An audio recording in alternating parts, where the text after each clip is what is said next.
starts right now. It's a Thursday. Here we go. This is The Herd. Wherever you may be and however you may be listening, we are live in Los Angeles. iHeartRadio, Fox Sports Radio, and FS1 1 hour from now to get you ready. If you play fantasy football, if you bet the games, or you just want to see who's going to win this weekend, 1 hour from now, Greg Cosell stops by. Joy Taylor's joining me on a Thursday. Joy, how are you? I'm great. Good morning. Good morning, good morning, good morning, good morning. I'm so happy today. What a week for us. What a week. This is the best time of the year. There's a lot happening. Oh, God, I got just incredible games this weekend. I'm going to have a blazing 5 tomorrow, by the way, I am. I'm going to have a blazing 4 tomorrow, actually. Maybe I'll pick a volleyball game or something as the 5th. Let me start with this. So Green Bay went out and hired Matt LaFleur. I don't know if he's going to be a great coach. I don't. But I know this. If he gets the Aaron Rodgers thing right, then it'll work. And yesterday, the Jets hired Adam Gase. Why? Because Adam Gase and Sam Darnold had a better connection during the discussion than Sam Darnold and Mike McCarthy. Who did Baker Mayfield want as coach? Freddie Kitchens. He got it. And why did Arizona hire Cliff Kingsbury? Because they thought he and Josh Rosen would get along. 4 for 4 so far. The offensive coaches hired were the choice of the quarterback. Because due to rule changes, the quarterback now is more important than the coach. So you got to get it right. It did not used to be this way. Think I'm wrong? John Elway and Mike Shanahan won Super Bowls together. Sometimes not a great relationship.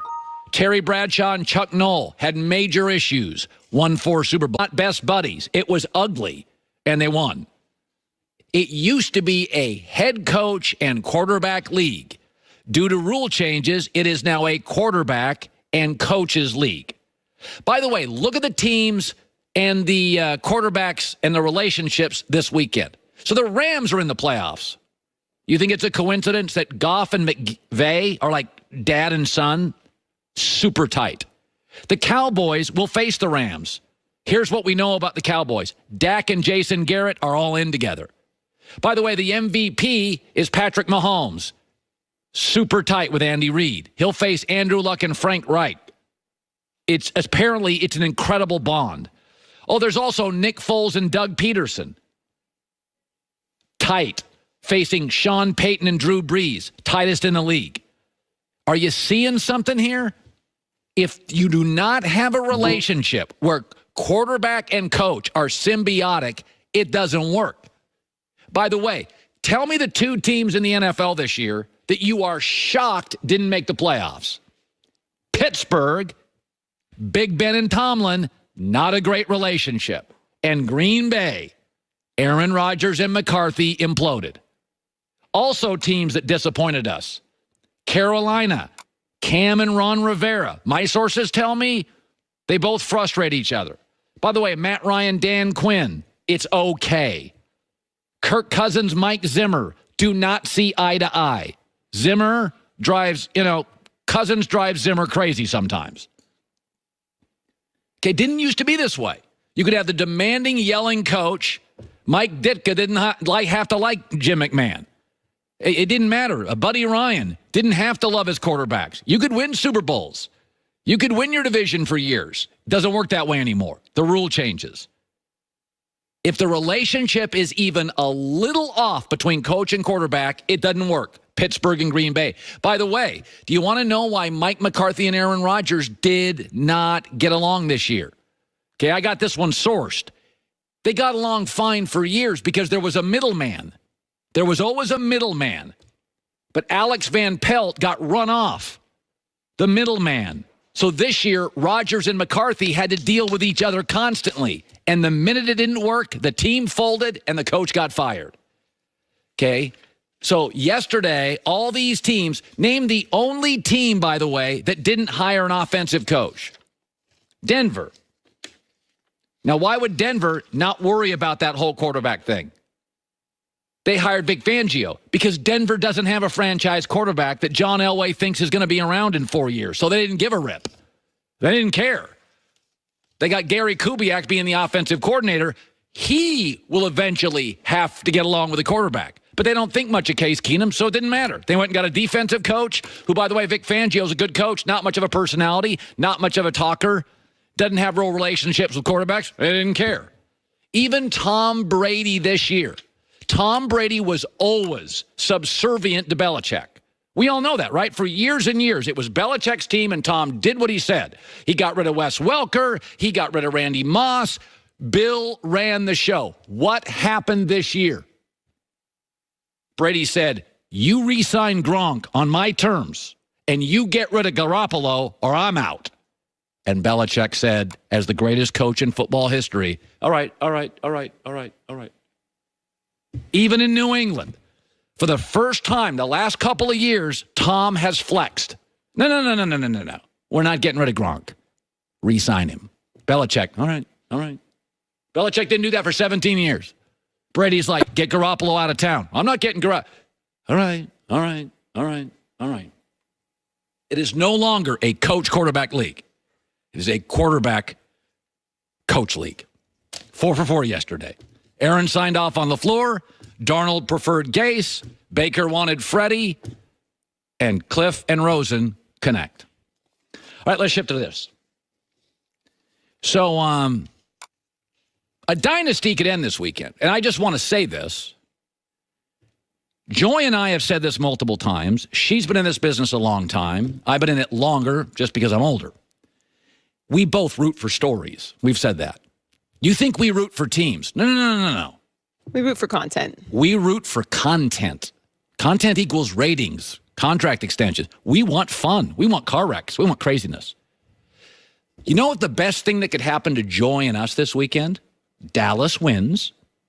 That's good for us. Cowboy Nation erupts. Cowboys are on Fox.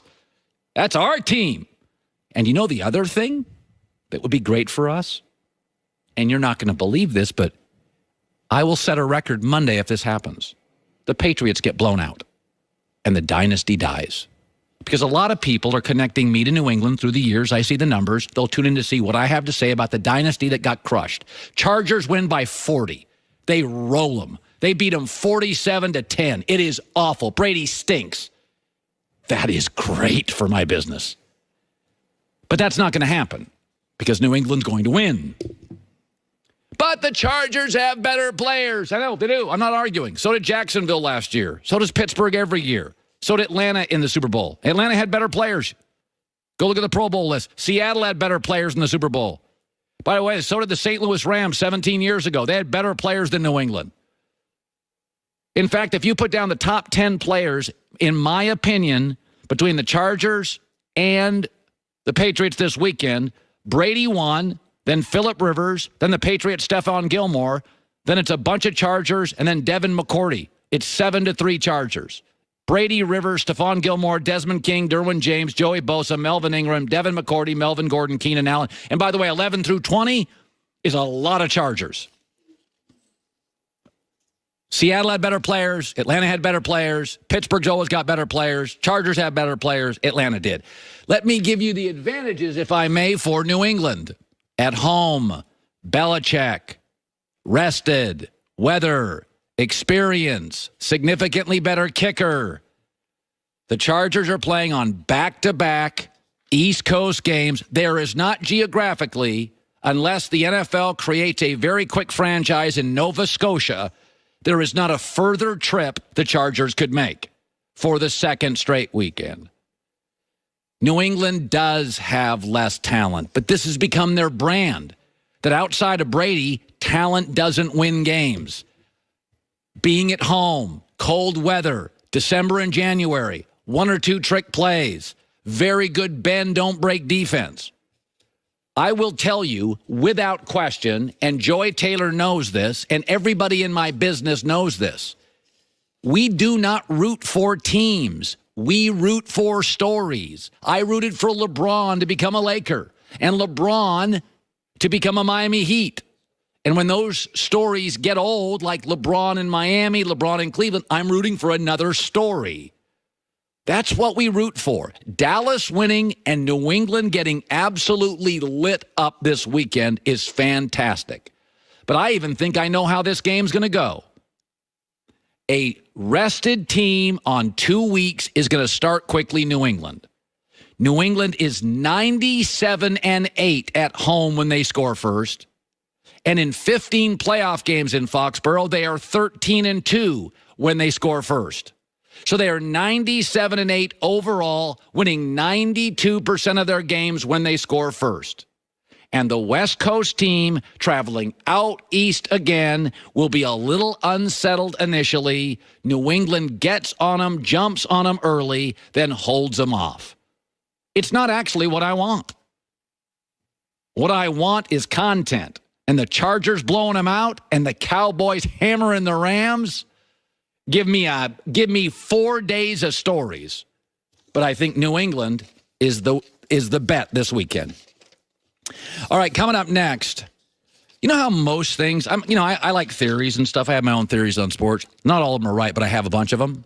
Some are tedious, right? Some are wrong.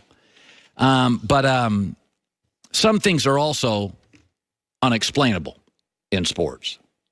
And I just saw something this morning, and I don't have an answer. I do not have an answer. And it is remarkable. And it will affect a game this weekend and may create the biggest upset in the NFL playoffs in some time. And that is coming up next. Small steps could often lead to big changes. It's important to think about that entering a new year, and it's important to remember that LegalZoom can help you take those steps.